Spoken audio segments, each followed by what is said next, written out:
Emily, welcome to Laundromat.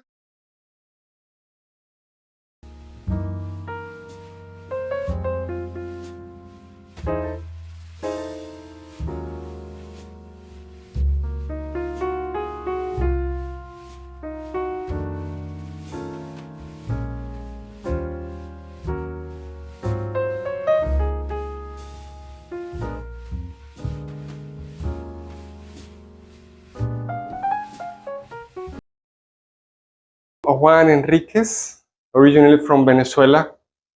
I'm a painter. Been living here in the United States for almost 20 years now, and in Laundromat Art Space for 7 years. I've shared the studio with an amazing artist, Liz Vega, um, and we have been in two different spaces here in Laundromat. This is a collective art space, like a own artist space, with 11 studios, 13 artists, and some of them are shared, like a couples, artists, and sharing the studio. And well, this space has been amazing for us. I think it's a really like the bunker of the bunker that I used, at night to develop my work, my practice, and to basically the most important part is to exchange with people that comes every openings that we do open studios. So it's amazing the possibilities that you have when you have a space that everybody like walking in, people could just come in and approach you, get into your intimacy of your studio and your practice, and you have the chance to talk. So it's really has been helpful. It's been really an amazing experience for the work and for the artists in the city, in the art scene. It's really cool. Has it influenced your work in any way? I think, the city, the environment that an artist work on and live on is definitely influence anything that he does. For sure, Miami has changed my work, but especially my life in Miami has changed my work. Not the physical space, but what I've done in this space. I raised my family. I have two kids. Well, one is not that kid. Is 18 years old, going to college, and the other one is 10 years old. They are both artists because they choose. And we are like a family artist. Lisu, the artist that I share the studio with, is an amazing artist, and she's my partner for 27 years. And we, as a family, shared, not only like the art, but we built a story here in Miami. Miami and Venezuela, they have things in common, not only because immigration here in Miami is of Venezuelan are like really abundant. I mean, it's really common. You see a Venezuelan, you cross a Venezuelan here, and the light and the Caribe,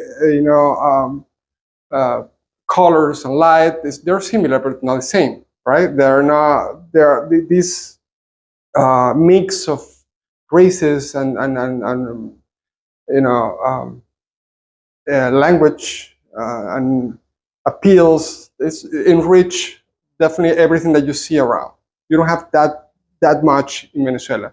So for me, I've been before in Brazil, which is another part of Latin America that is really rich and intense in terms of like culture and living experience. So yeah, Miami has definitely shaped the way I work now. I've always been a painter. I studied paint, print graphics, but I always paint. So I consider myself, if I have to call myself or define myself, it will be a painter. You and I have spoken about that. If you were to introduce yourself, you would introduce yourself as a painter, not just an artist. No, I'm a painter. Why is that distinction important to you? Because I've heard that from many painters. Like, no, I'm a painter. That's what I do.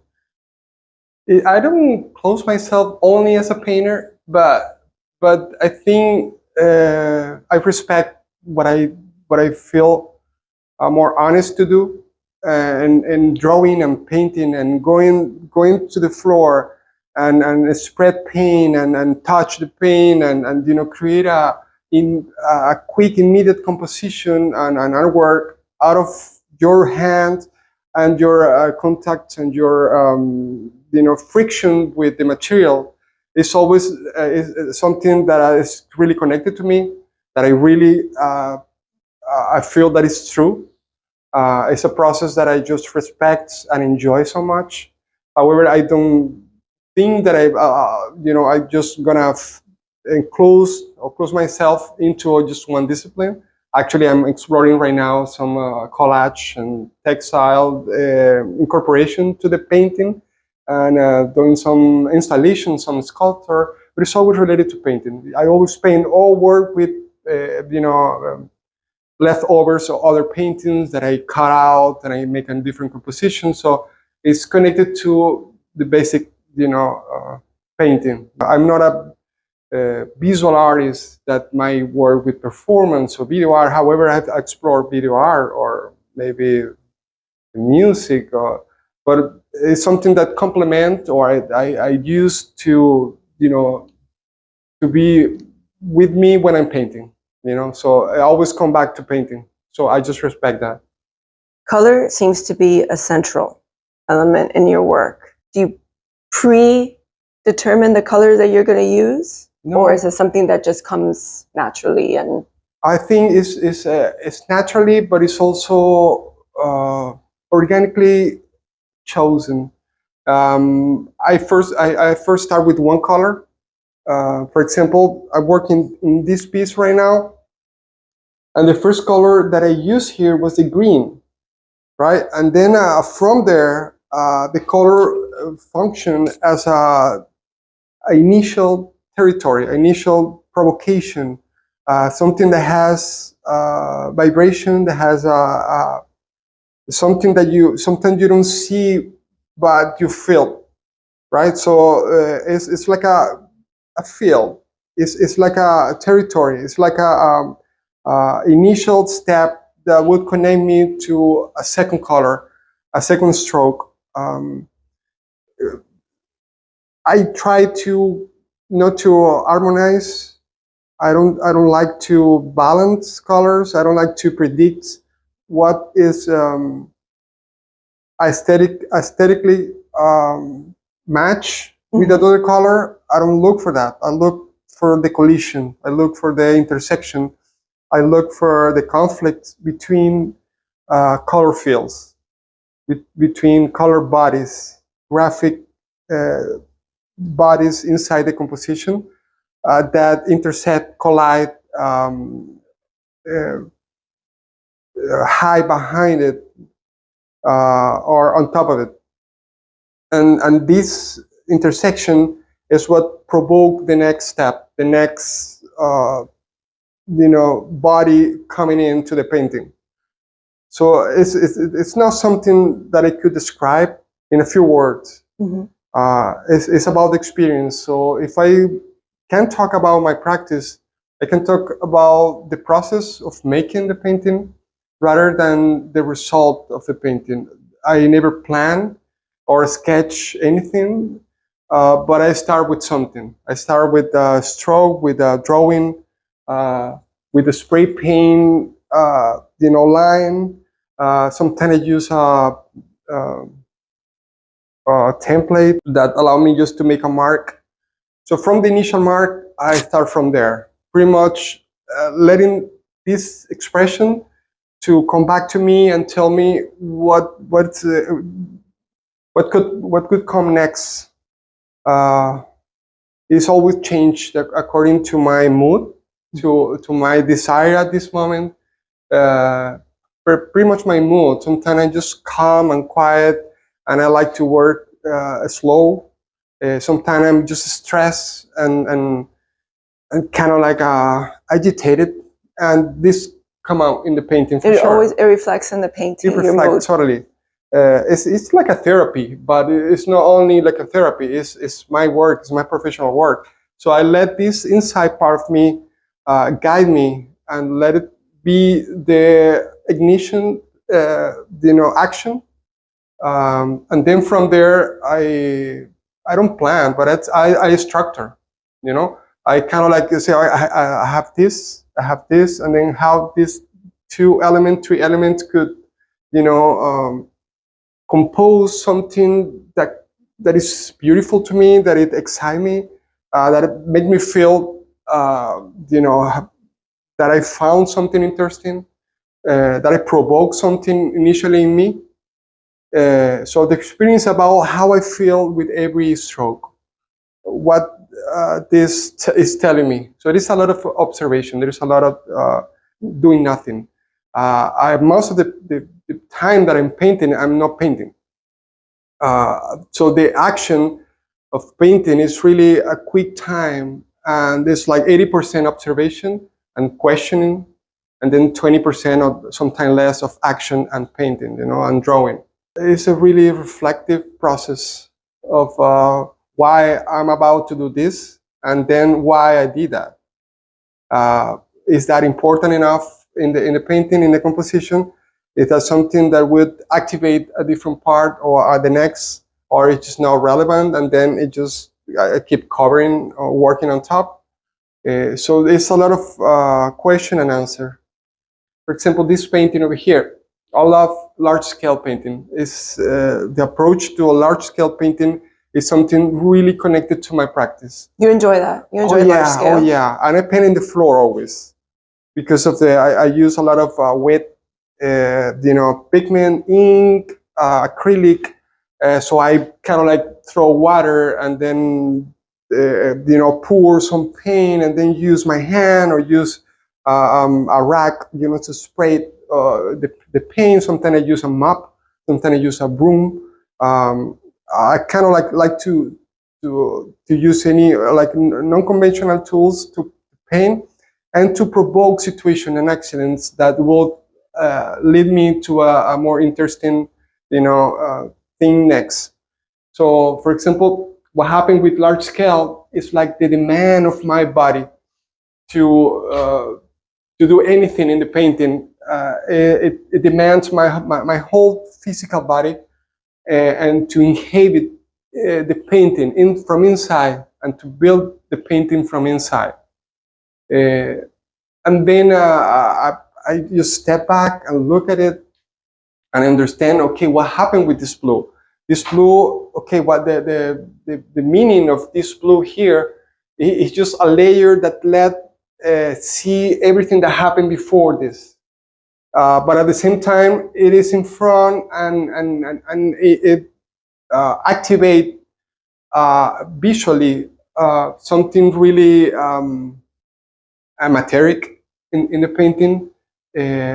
It definitely messed with the composition. It definitely changed the direction of where you're looking. When you're looking at the painting, you kind of like start looking around and trying to connect dots and connect lines and understand where these come from. If is that in front, is that in the middle, is that in the back? What happened is this black line, mysterious black line, trying to draw something, to make some shape, recognizable figure. It's never intentional for me to create a figure, a recognizable figure. It's always happened because of the intersection of lines and color fields. In many of your pieces that I've seen in your work, there is a connection between abstraction and figuration. I mean, do you want it to stay ambiguous, or like you said, do you welcome it when the figure shows up? I welcome them, but if it works. If it works. Yeah, sometimes I on purpose, include some, letters or numbers or just lines trying to describe a figure. But sometimes it's just the intersection of lines and the color fields that kind of like compose this. It's kind of like your brain always organically try to recognize something, right? To connect, okay, this look like something. It's something that you don't even want to do it, but it happened in your brain. So that happened to me when I'm painting. So sometimes I see, oh, all right, this is look like a top view of a room. This is the bed, this is the table, this is sometimes it's just maybe like a map, like a territory or like landscape looking from the top. When I find this, I like it and I have fun. Okay, yeah, I think this is interesting. let me just reinforce with this element. When I do that, maybe I'm about to mess the whole thing. Okay, no, let's just stop here and then continue, and then forget about what I saw here because it didn't work. So this constant question and answer, and challenging my own work is part of my practice. So the doubt is always something really important in my painting. To doubt, to question, is that important? Is that good enough for me? Is that beautiful for me? For the answer of what is beautiful is just related to the person, right? Related to I find so much beauty in a paintbrush stroke that organically took me somewhere inside the painting. I get excited. I really get excited, physically and mentally excited. When I found something, I like this. Okay, let's keep it here. Let's go. Let's see what happened next to it. And then I find a connection between one part of the painting to the other. When I found those connections, I say, okay, yes, I got it, amazing. And then I stop. Every painting has maybe 3, 4, sometimes more, comebacks, encounters with the paint, revisit, exactly. Yeah. Especially because when I paint, because I use like a really wet areas of paint and spray paint and ink, I need this to dry and to see what happened after everything is dry. But not all the time. Sometimes I like to mix the materials, the spray paint, the aerosol, the solid, like the crayon, the liquid, like the ink and acrylic. So these 3 elements, solid, aerosol, and liquid, when it collide at the same time, it creates a conflict situation like this, for example. So I use spray paint on top of a wet paint, right? So because it's oil-based and water-based, it starts like getting a chemical reaction of rejecting. It will mix. It just stay there, and then when it dry, I never know what I'm going to encounter. With the next visit to my studio, I find out that this spray paint on top of this acrylic dried up beautifully, and I like this. Or maybe I just like to keep like a fraction of this, and then I work around it. It passed one week before I come back to the painting, and when I come back, sometimes I don't remember everything that I did, but I found if I feel the same excitement when I look at the painting 1 week after, then I feel that, okay, I'm in the right track. How much do you think about the spectator? Is it consciously on your mind, the viewer, and how they're going to receive it? No, I cannot think about it. You can't think about it? Why not? Because I don't care. Because I don't, I cannot let this be part of my process. It's not relevant at all what the viewer will try to understand or see in my paintings. I try to work away from a style, from the pedagogy of explaining the painting on being. I won't chew the food for you, right? So I'll give you what is already processed by me. If you have this connection, that's every viewer is different. This is abstract expressionist, I will say. Yeah. There is not much that I could think about the viewer, after everything is done.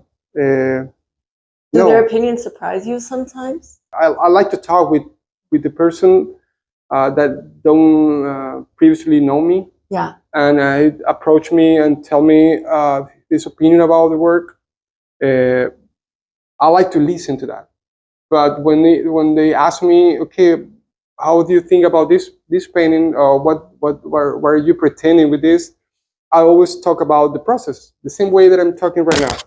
How I connect ideas and respect the process and enjoy the process, and this is the result. The result is just it's like a crime scene.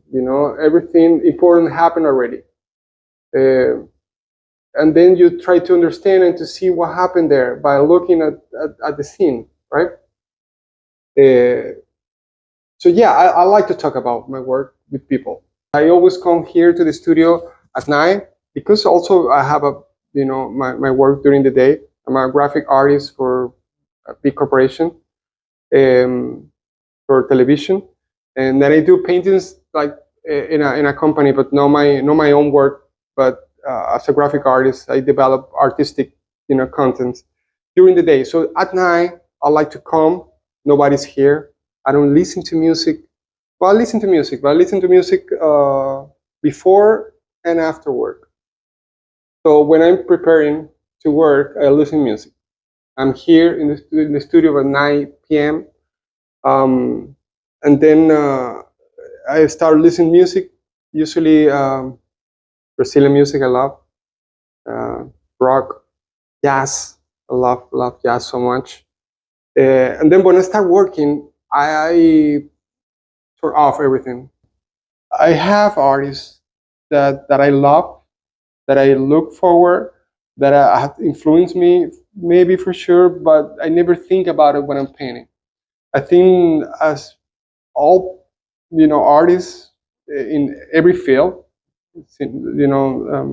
photography or sculptor or textile, your work is built out of all the influence, everything that touch you, right? When you're walking around, when you see when you go to the museum, when you just walking in the street, sometimes you see things that touch you, and that moment you save it for yourself, and then you use it when you're working. That same happened to me. The artists that I love, that I get connected to, they are not even abstract artists. It could be just figurative artists. Who are they? Who are some of your favorites? For example, Francis Bacon is an artist that I look forward to. Lucian Freud is an artist that always amazes me so much. Ansel Kiefer, this abstract figurative artist, is an artist that I just get amazing. I'm being privileged enough to see a big exhibition of Ansel Kiefer, and it's always make me cry. I mean, those artists that you look at the start in front of a painting, it's just like you spend like 30 minutes just staring at this work and how this is possible, how this guy could manage to do something so much powerful, so much beautiful. Have you experienced that? Yeah. To be so moved by a particular art piece. That's happened to me. I think I've come close to Stendhal syndrome. Yes. These have this power of, oh my God, this is beautiful. You can't move. We just stay there. I need this moment to freeze. And I want to suck as much as possible from this encounter. That happened to me. And some of them, for example, artists that I really admire, and I see the force of their practice and how powerful this work could be outside the artist studio. I love, for example, Cecile Brown. I love Juliet Meretu. She's from Ethiopia. Amazing artist. I love Christopher Wolves. Oh my God, there's all living artists. There are active living artists that I look forward to. There are some of them are figurative or abstract artists. But Rauschenberg, for example, is an artist that I always study because of the approach to the materials and to the work of layers.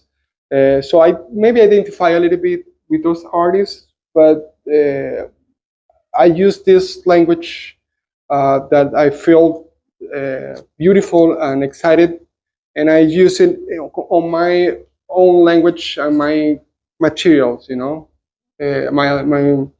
my style. I try not to close myself in a style. I think it's really dangerous to have a style. You will experiment. You're not afraid. Yeah, I'm not afraid to experiment, but always respecting the language of painting and drawing. I'm working, for example, in these pieces. When outside of this treasure, outside of the square, and I start including those found pieces of textile that I sewing together. I see it like mesh. Yeah, so the intention is kind of like work with the materials and going a little bit outside of the painting without force anything. It's like a negotiation. So these bodies inside the painting, they're getting outside, but they also entering the painting, and the painting is entering these pieces. Try to negotiate a peaceful exit, from the field, from the painting. And it's a way to treat the painting maybe as a sculptor rather than a bidimensional work. And this is an experimentation. For example, this over here. Those are like repurposed pieces of textile that I just glue it here and sew it, and then this thread work as a drawing to connect, not only physically connect the surface of the material, but also draw as part of the drawing of the painting. So there are pieces of textile included. They are cut out of a painting, so it becomes a full installation piece rather than just a basic painting. Incorporate other kind of like assemblage, installation of wood with wood cut that I sometimes just incorporate to the painting. How do you encounter obstacles? I step out and leave it because I need to come back later and see if I still feel that. Then I work on top of it, and I'm like everything, like if I did something that I didn't like, I just work on top of it. But sometimes I need to step back, and then next time I come back, if I need to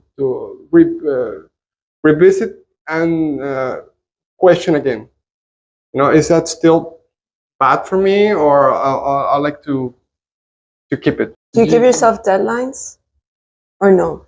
No. I mean, sometimes I've been working in a painting for so long that I see, okay, if I take too long, it will weaken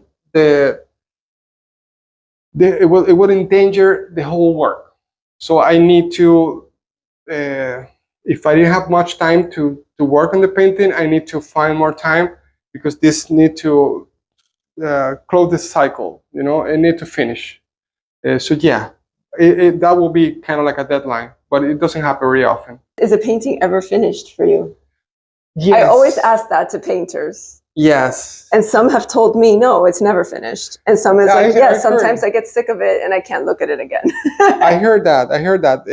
But I've answered this question several times, and it's not the same answer every time.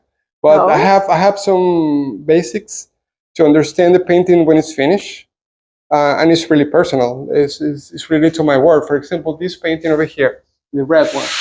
When it's already kind of like all the surface, all the canvas filled, I start looking at the painting by section. So I look here in a quarter of the painting, and then I look here and here and here, and I try to analyze this part and see how powerful, how beautiful, how interesting it is to me. So I have this blue, I have this red, and I like this. I love what I found, what I get here. So I don't want to mess with this. I don't want to do anything that will, I will lose what I gain here. So I respect it, and then I go to the other part, and then I go to the other and to the other. If I've at some point see that every part of the painting has something really nice that I find, I say, okay, there is no more space to work on.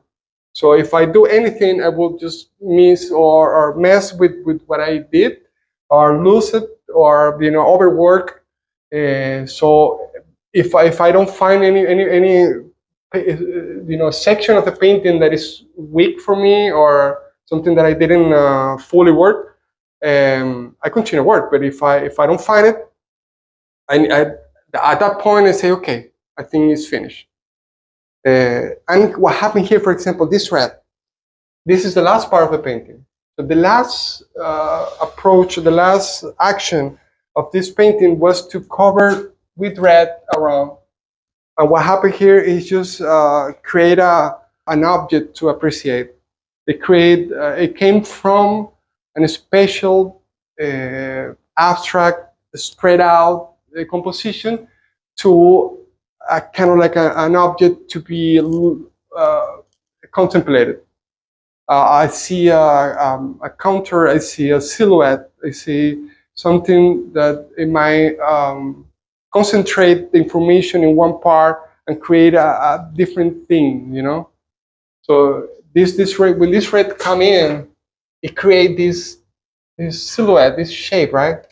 And then the intersection inside the composition just create like an instructor that enter the composition violently. And I like that. I like this violence. I like this conflict inside the work. Then I hang it on the wall, and I continue like drawing. Going in small part with spray paint or with ink. You still see, like you saw in the other painting, how this rich situation of the ink, and then the white, the poor white, and then this black line get lost behind it. I enjoy so much this situation. So if you get like a small section of the painting, you could consider it a full painting. That's right. Yeah. So sometimes I like to do like a close-up photograph, and then study this composition to understand how powerful the line could be, how powerful the intersection between colors could be, the sum of the intersection between layers, the transparency of layers, the information that let you see behind. I love this situation.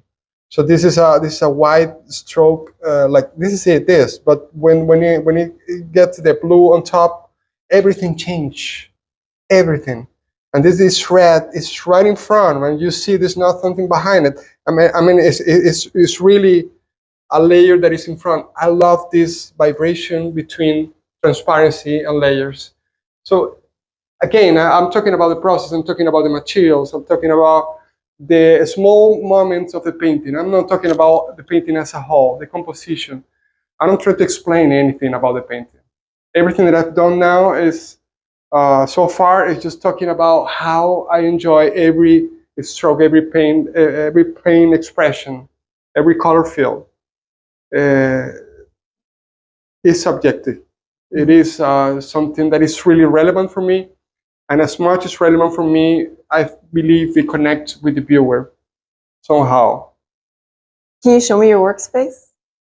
Sure. Well, I work in a small space, but because I share the studio with Liso in different times, she doesn't physically work here. She come and install beautiful, amazing pieces.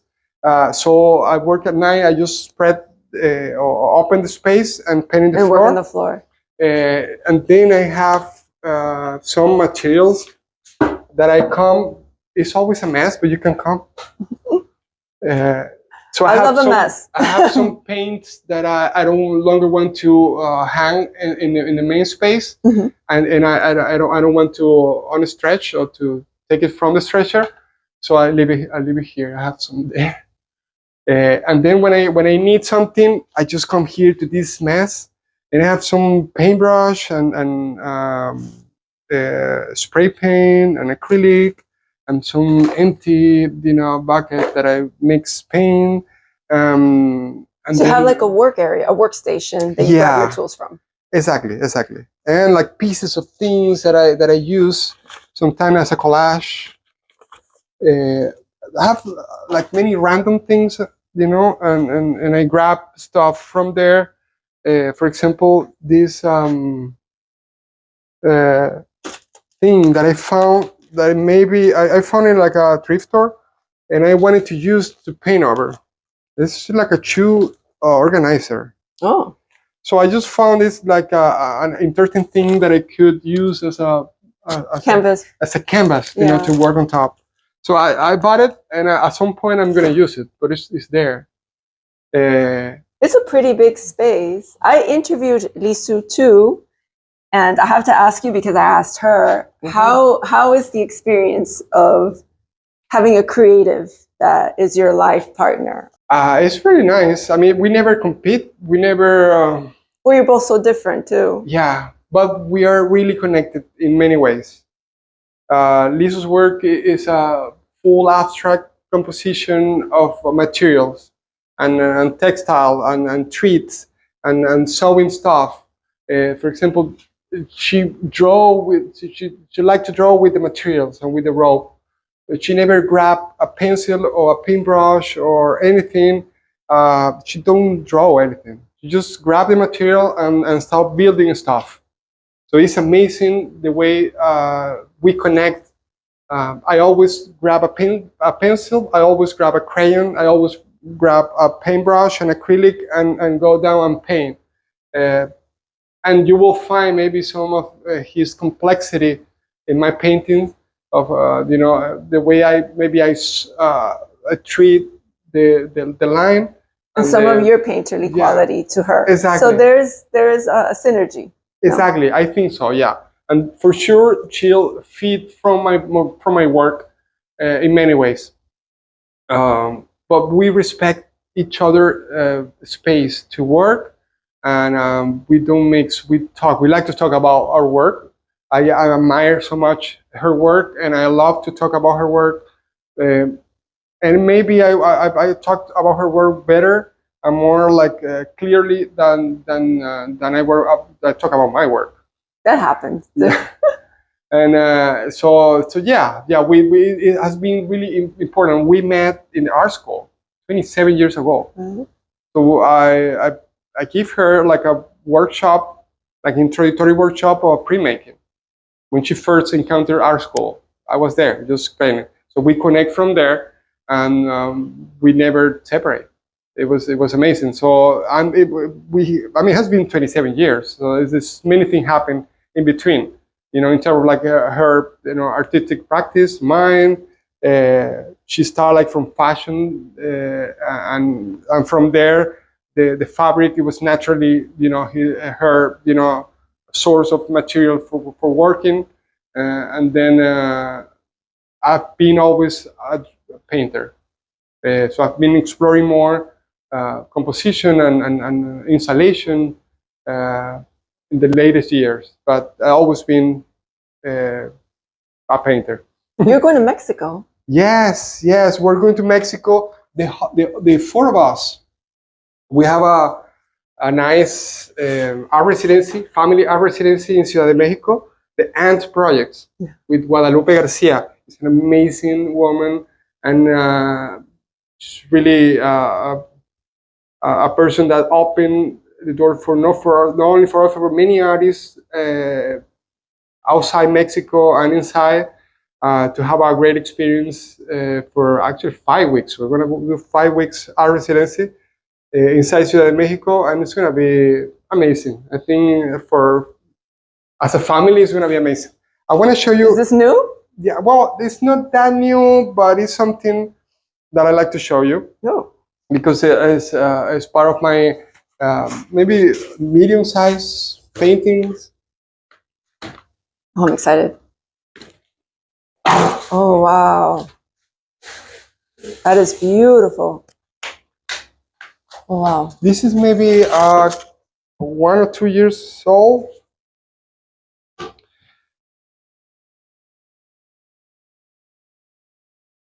And again here, the solid color, this green, also work as a maybe as like a window or like a mask. It masks a situation inside the abstract landscape. It creates many provocation of what you're trying to understand as a shape, as a form. That is so beautiful. Let me show you the one underneath. There is okay, the other one that I'm going to show you, there is some figure that I found. It's an example of when I found something that I just reinforce.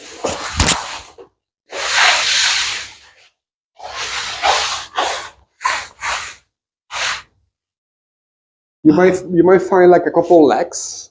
Yes. Here. I found these legs and I just put this orange little shoes.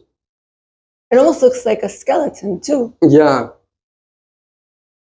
And this work start with this print that is in the back. You see this? This is actually a print, digital print on canvas that I brought to the studio and I started working on top of this. Wow.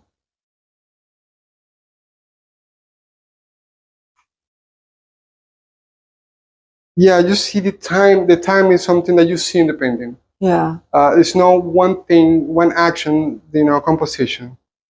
There is a lot of, revisit and re-encounter and These little parts of red, I love.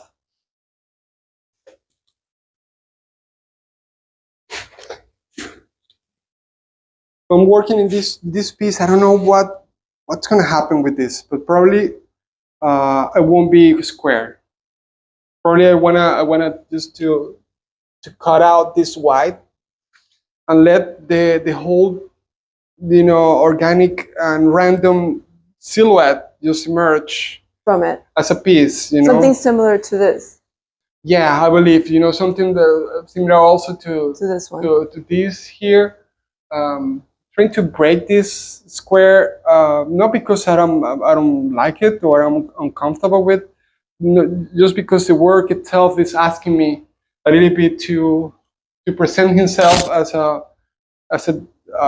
sculptor, as a composition, something I'd love to. What I'm looking for is actually to work in huge murals. Something that I want to approach. I like to, because I love the large scale. I love to work in large, huge murals. Not only with painting, but I like maybe to work with concrete, with sculptural pieces, and like on a wall, collage and composition of painting and materials. Look this painting as each element could be like a physical structure, that is on top of this mural. So this is something that could be, I don't know, fabric or cut out wood or like a metal structure that I put, and then I like to work the same way that I work with painting and drawing, but with the physical materials, right? So the ensemble and connection and intersection of structures and organic material that are maybe soft, other rigid, other pre-made, other just organic materials that I just collide in this film, this composition, and then large scale. That's what I'm looking for. You would experiment with murals. You would get into that. I love to. I think I'm gonna start this seriously in the Mexican art residency. I'm looking for start like this body of work of creating murals or big, large-scale painting, not painting, large-scale installations that may include painting. Yeah, but I like to see this 3D. What's your advice to a young painter? Advice to a young painter. I think in this advice could be something predictable, like to be honest. Yeah, you need to be honest. But I think most important than being honest is be constant. Is being like persevere, to always be Consistent. Yeah, consistent of I have to work, and I work and I work and I work, because honesty comes from this repeating action of working. One of the most important things for any artist is to travel. You need to travel. See, no one's ever said that. That's very important. You need Why? to see the world, because the different culture, different geographic spaces, it fit you as an artist so much. Just to listen different accents, it's really amazing. To walk in a street that you never been before, to visit a random place that you don't know what to encounter. This is really relevant for the experience of being an artist. To have these memories of something that you saw a couple years ago when you were walking in a small town anywhere in the world, is really relevant for your archive of things, the source of any artist could have. In terms of like the music that I listened when I was in this park, of a picnic family that were next to you, and you listen to this song that just touched you so much because you were in the space that we were loving, and it was just raining. I don't know, any situation that come from let the experience go through your life by traveling. So I think travel and consistency in your work. So to work and to travel, to feed yourself and to go to the studio and work, and everything comes from there. You achieve a good body of work. You're going to be honest because you're going to be honest, because you cannot just use all this material and not being honest. And then you find yourself thing. So what's the best advice? To find yourself. Find yourself by going outside of your comfort zone, of your house, of your town, and to risk. I think jump to the cliff. That's the best advice. Just jump. You would nothing but gain something. You would never lose anything by just risking and jumping and going outside. So that would be the best advice. I think so.